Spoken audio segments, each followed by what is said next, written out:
Hi everyone and welcome for this tutorial how to upgrade your Captain Primaris from Indomitus. Thanks to all my boss on Patreon who support me and help me to develop more and more content for you.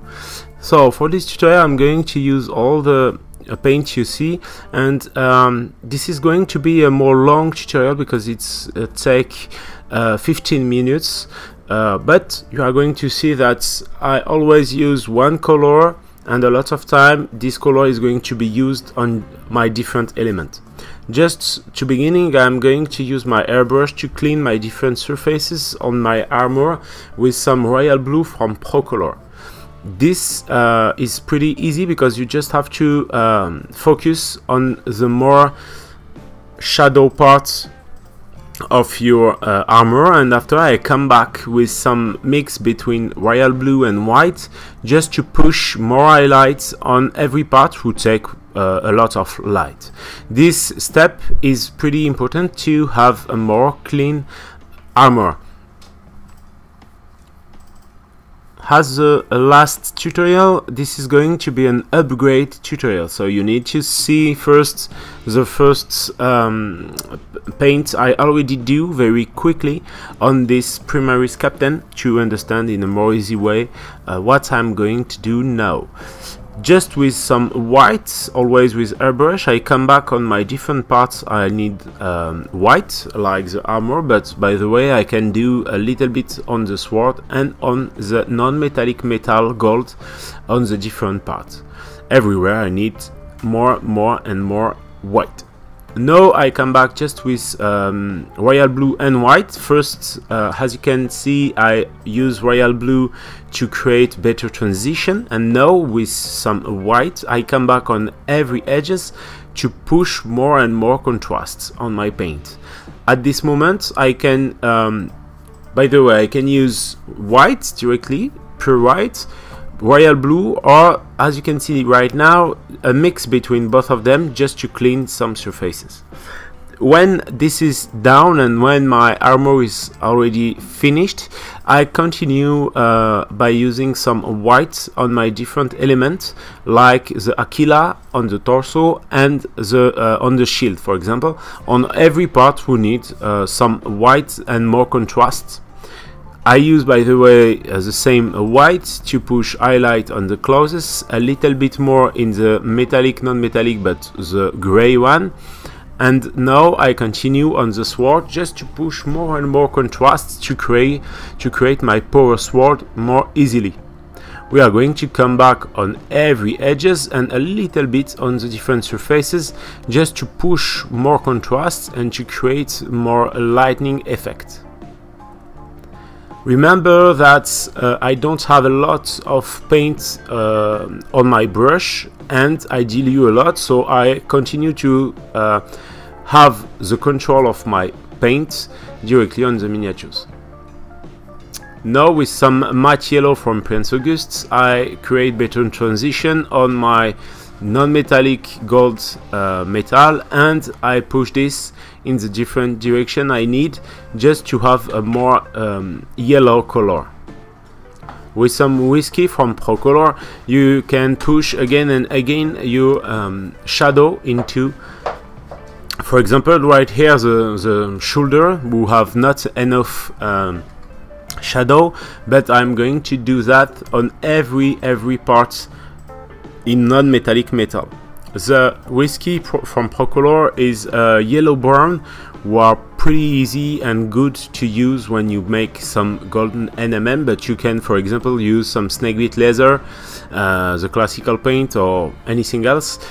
Don't worry about the name of the paint, the most important is that match with the effect you want to have on your minis. Now with some Sienna color from Pro-Color again, I'm going to push more and more contrast and more shadow into all my non-metallic parts.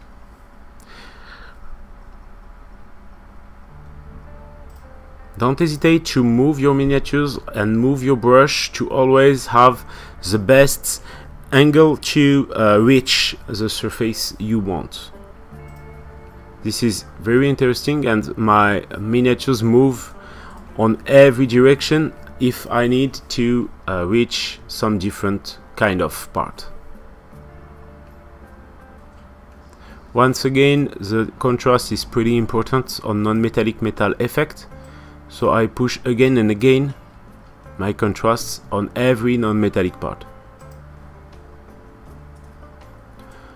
So for all my boss, I will probably schedule live next week. I will give you the time exactly, probably this weekend.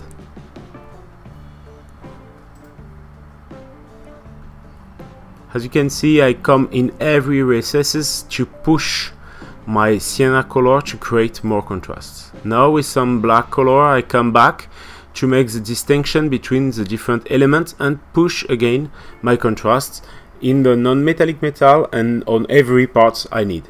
For example, in the red part I can push a little bit, and as you can see, I make all my lining directly with that black color.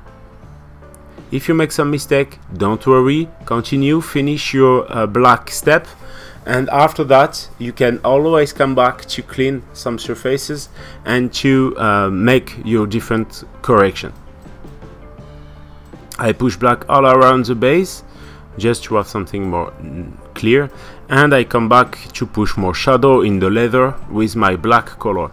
The leather is pretty important to be very dark at this moment, because that's going to be and to give more visibility to my piece.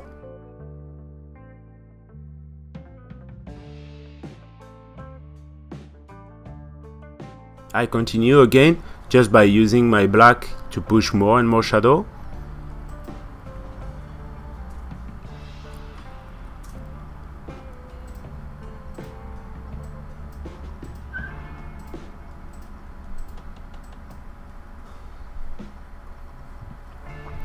Now I come back with some leather brown on every clauses, just to create more contrasts and just to have some more clear and more nice transition on all the different surface. Once again, I don't have a lot of paint on my brush, and this paint is diluted to be sure that we are always going to see just under my actual layer the previous color. Now with some white, I'm going to push again my light on this color. As you can see, the contrast is not necessarily very strong on all my different leather and clauses element.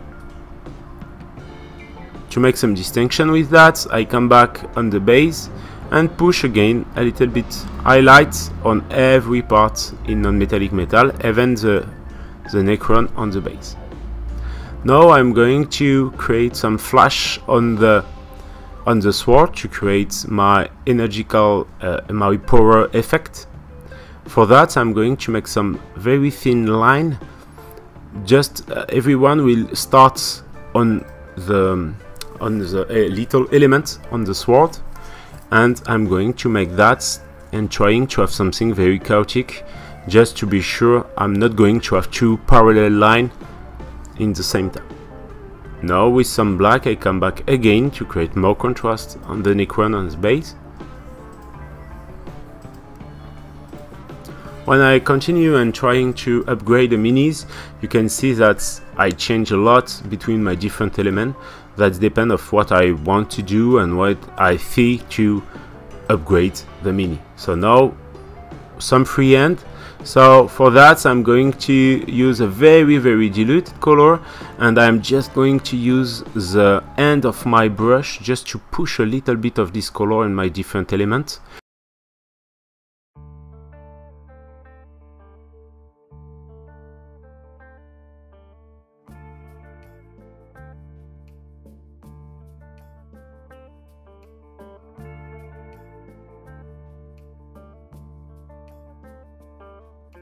Don't hesitate to make something very thin at beginning, and after enlarge your freehand step by step, just to be sure you can control the elements and you can control the balance of your freehand, because you need the same large line in the different part. Now with some royal blue I'm going to make some small correction, and to make some small correction just by pushing my color all around my freehand, and that's going to create more deep effect, and by the way give me the possibility to make some correction. Now with some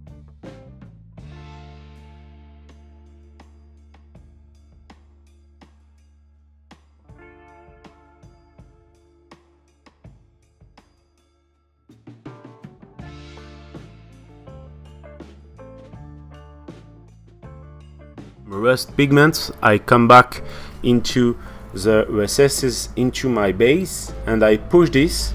First I'm going to put the pigment just with a little bit of water, and I come back just with water on my brush to push the pigment into the different recesses. After that I'm going to come back and remove a little bit my pigment with a proper brush, as you can see right now. And after that I'm going to come back with some orange pigment and put it in some few recesses, and I'm going after that once again to come back with just water to push this pigment everywhere to create a little bit transition. Now with some Mephisto red I create some line directly on the clauses, and this line, don't hesitate to make it a little bit larger than usual or than you want, because as you can see we can come back just after with some white to create more thin line and to correct the first step. Now with Torcellary orange I come back on every small part in red, and I'm going to make the same with a little bit of Torcellary orange and white. Take care about one thing: always reach smaller and smaller surfaces to create your transition. If you don't do that, you are going to have just the last paint on your surfaces, and that's not what we need. Now I come back on the head. I remove the head because it was too difficult to paint directly on the mini. So now with some tanned flesh I come back on every part of the head, and I make a very light layer to push this tanned flesh everywhere on the face, and I come back just with black to create more strong elements who are going to being between the armor and the head. I come back to push my highlight with tanned flesh mixed with white from Pro-Color, and I push again my highlight on every part. And now just with Pro-Color I'm going to put my highlight on just some few points to create my natural highlight. Now I want to create another source lighting from the armor, so I'm going to put some Mephisto red with my airbrush, and I take just to be sure this light come from the armor, so I come back on the armor and on the head, always in the good direction to be sure people are going to understand that this color come from the armor. So this is on the top of the armor and on the back of the head.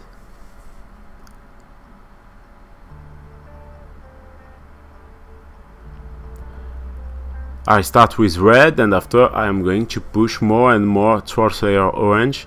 This is not a very covering color, so you need probably to do 2 or 3 layers if necessary, but don't worry and stay take care about don't make it too much quickly, just to have a good control of your paint. Now with some towards layer orange I come back and pushing again my different transition and my different light on the face. Now with some Mephisto red very diluted I just come and put some highlights on some few parts.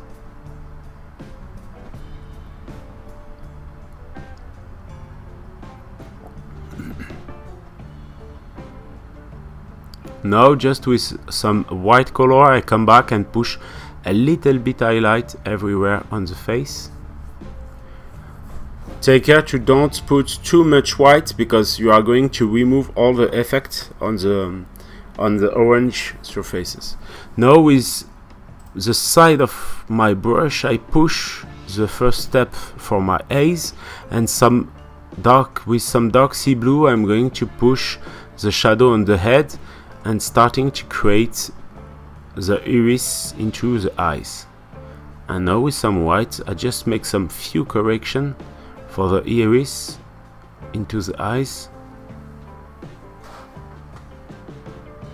So now when I fix the head, I just come back and pushing a little bit more towards the orange, and after that a little bit more Mephisto red, just to create a better transition and a more strong effect on my other source lighting effect into the armor.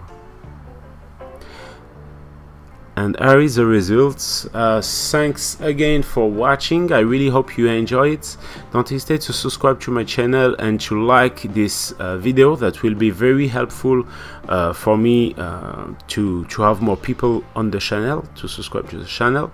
Don't hesitate to follow me on Facebook and Instagram to see my next tutorial, and support me on Patreon if you can, to have more and more feedback from me on a private group on Facebook. Thanks again for watching, and see you soon.